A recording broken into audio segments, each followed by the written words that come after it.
Hi, hope you're all well out there, and some of the stuff I'm going to show you today you might incorporate into your training, might be useful for you.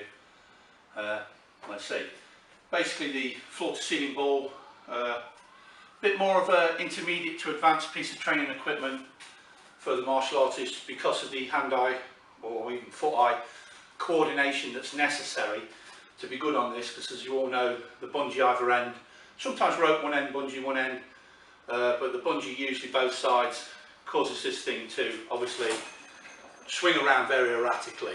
Okay, so if you're used to hitting a bag, when you put a jab onto this, obviously the thing's going to come back quick and you need to be able to slip your head out of the way, so it's going to make you aware obviously of the opponent returning back, so it's giving you a lot more specific kind of feedback, okay, than obviously just a bag would do.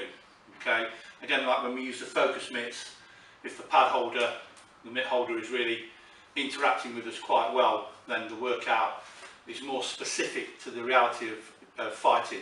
Obviously sparring is where it's at, and various types of sparring, but the floor to ceiling ball is a very good piece of equipment. Now you know that boxers will usually wear 8-10 ounce gloves to do this, and it helps them to hit the target better and protect their hand better.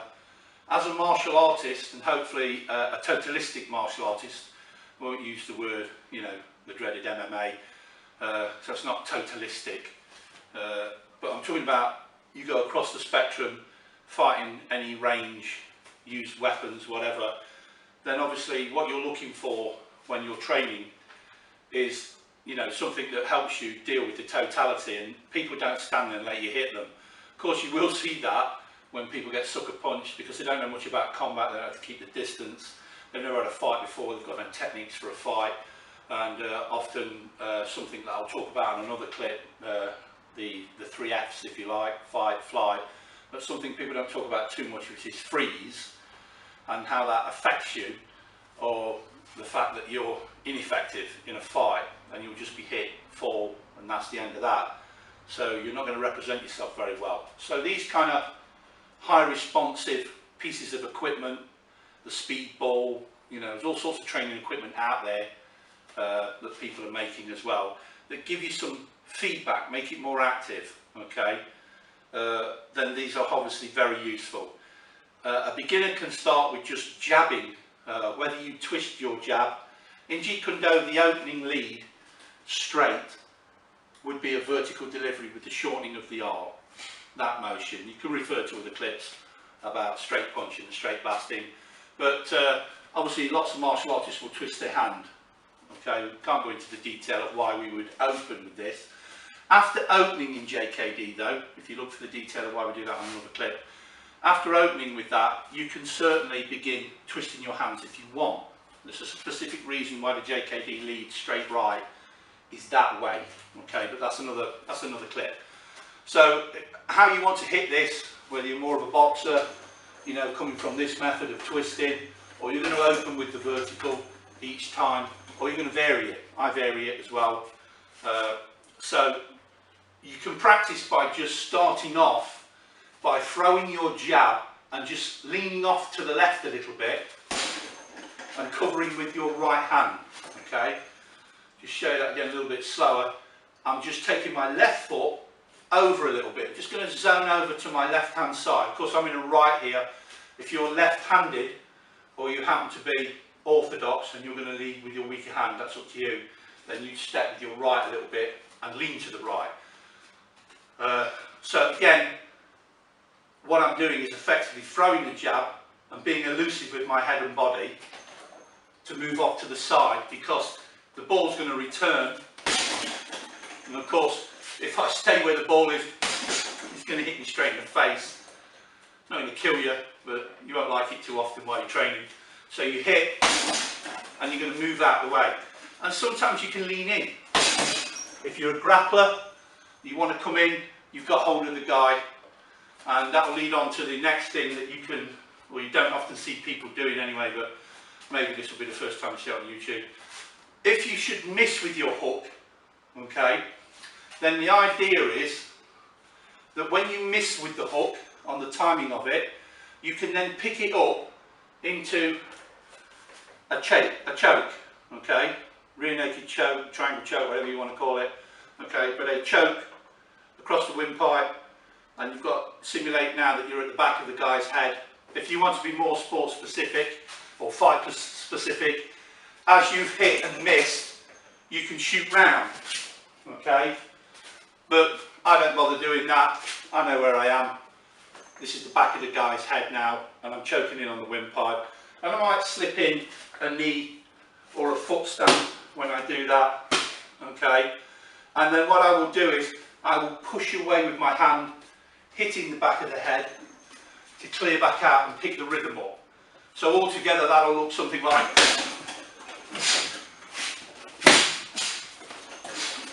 and I'll come back out again. What I'm doing basically is just adapting and keeping the flow going, even though technically I've made a bit of a gaffe. If I throw the back fist, same manner, again, a lot of boxers won't throw the back fist, so you won't see obviously too many back fist squats always thrown on the floor ceiling ball, but you should be throwing it if you're a total martial artist. So when I'm throwing the back fist out, and I'm going for that, if I miss quite badly, of course when you're using this bit of kit, you're trying not to miss at all, okay? In a 3-minute round, you'd probably, when you get more advanced, you only want to have missed the bag maybe 2 or 3 times. So if I miss and I start elbowing or forearming, or even get right in deep and I'm too close and I've gone right up onto the humerus arm bone at the top there, I can then wrap my hand around, okay, simulating another lock, possibly a lock onto the arm inside on the guy, and I lever that. Then I can simulate maybe tripping, stamping, kicking into the groin or something, okay, or kicking onto the shin, and then again release, maybe hit with that back fist that you didn't hit with, and come away with a cross, okay. So again, that motion would be, I'm in the flow, things spinning around, go for the back fist, cock it up slightly, pick up a lock, little glancing headbutt, stamp, come out, bang bang, and then come back into the rhythm of what you're doing, okay. Now, the thing you've got to watch out for on the floor ceiling ball is this, basically. It's only going to swing kind of 3 ways, really. It's going to go circular, okay, on this plane here. It's going to sometimes bob up and down, okay, and it's going to just swing back and forth. So you must remember, obviously, coordinate your shots. If the thing's going back and forth, it's going to be really hard to throw a hook punch at that. Sometimes people say, oh yeah, that's common sense, Jim. But I'm just trying to point it out. Jeet Kune Do is based on common sense, okay, and simplicity.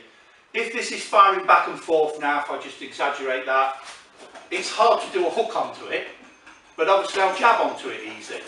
I'll get any kind of linear technique onto that. Could put my elbow out, could just stop it with a vertical elbow as it goes onto it. Drop the other elbow, drop the cross in there. Palm hit, edge of hand hit. Whatever it is you think are the hits that you would do, and whatever your knowledge of martial arts training is at the moment. And remember, we're trying to think on an open plane here. This is an open canvas. We're not trying to be conformed by styles and systems and what they tell you you can and can't do. Alright? So again, you wouldn't necessarily see a boxer suddenly do this, or even a lot of martial artists on a floor to ceiling ball. Okay? And obviously, if you hit that down with a hammer fist, so you're hitting, you come around and you hit down, the thing's going to go up and down. If you uppercut it, it's going to go up and down. Just for a couple of reps, and then probably drop back to the rear shoulder when after you've hit it, yeah? So it's here. You might want to cover, hit again and come out, entirely up to you. The more angles you have in the combination is where we're going to here, so the more difficult it'll be. So you'll see guys go jab, jab, jab, jab, jab, jab, jab, cross, you know, but it gets a lot harder to do a combination with the changes in the angles, like jab, cross, hook, cross, okay, or, you know, jab, cross, uppercut, okay. So it gets more difficult when the angles are getting quite diversified. So if the combination, like I say, it's got the jab in it, the hook in it, the uppercut, the hook in it, and the jab again, or something like that, you're going to be struggling to do a combination like that, okay, or changing into using your elbow from your hand because of the change of the range, or dropping a kick in and going into your hand. So obviously those things are going to make it all that bit more difficult, okay, when you're doing what you're doing. As far as your footwork goes, you don't want to be dancing too much. I'm a big heavyweight anyway, so I wouldn't do tons of dancing around anyway, unless I was really forcing the issue or pushing myself.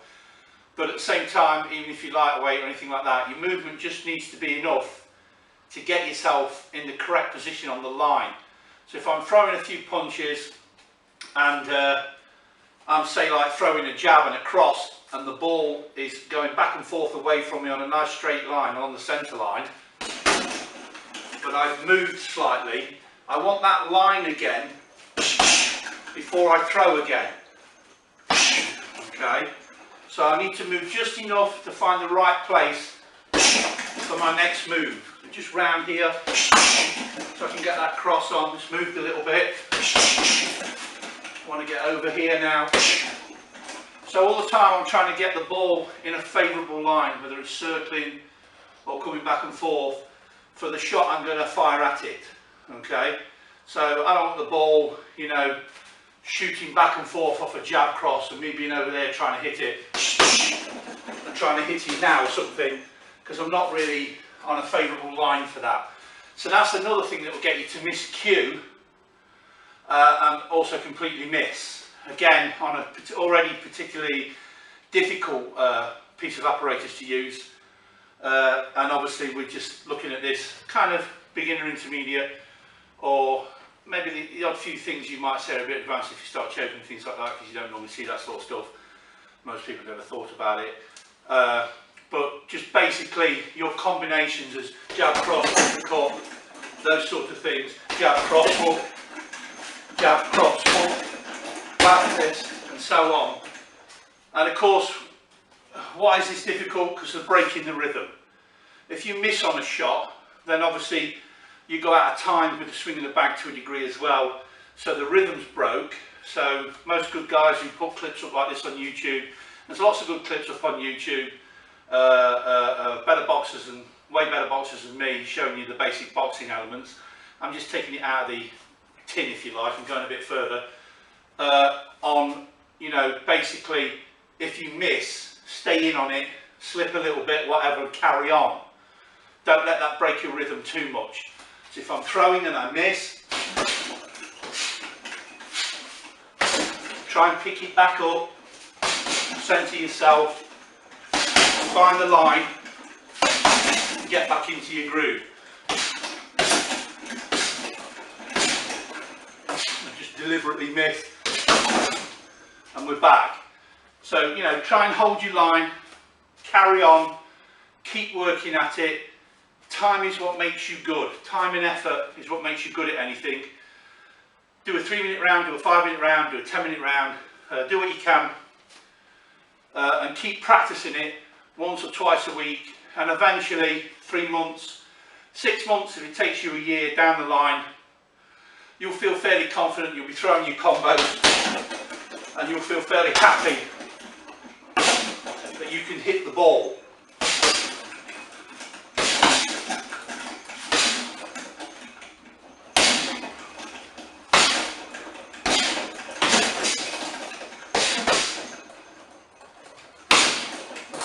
Okay, so take your time with it, have some fun with it, but think about everything you're doing, and in time, like I say, you'll get pretty good at it. Lighter weight guys will be much faster than watching the heavyweight guys do this, although obviously they can still be fast. And make sure when you set the ball up, height wise, this is a little bit, probably a little bit low for me. Probably just about there. Had a guy on it this morning. I was training, so a little bit smaller, okay? And make sure your tension is moderate. Then at a later date, probably deflate the ball slightly as well. So these are all little tips. If you deflate the ball slightly, so it's not rock hard, this one's fairly hard, but if you deflate the ball a little bit, so it's giving a fair bit, when you hit it, it's not going to fly off as far, because of course the bladder will just absorb the shock to a degree. So it'll feel a bit slower, and that will give you time as a beginner, low and intermediate to, you know, develop your accuracy, your timing and the feel. Then pump the ball up harder till the ball's rock hard and it will be returning really quick. Same thing goes with the bungee. The tighter and thicker the bungee, the less that ball's going to move around and the faster you'll be working those combinations.